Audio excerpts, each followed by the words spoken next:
Presidente do Partido Fretilin Francisco Guterres entrega certificado para cidadão Timor-Oang hamutuk atus racing e distrito Liquissá, também a contribuição luta o com Racican.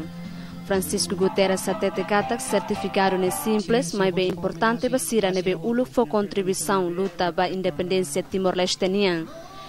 Fretilin nebe luta para tu belalori o com Racican ne mai tenia rai.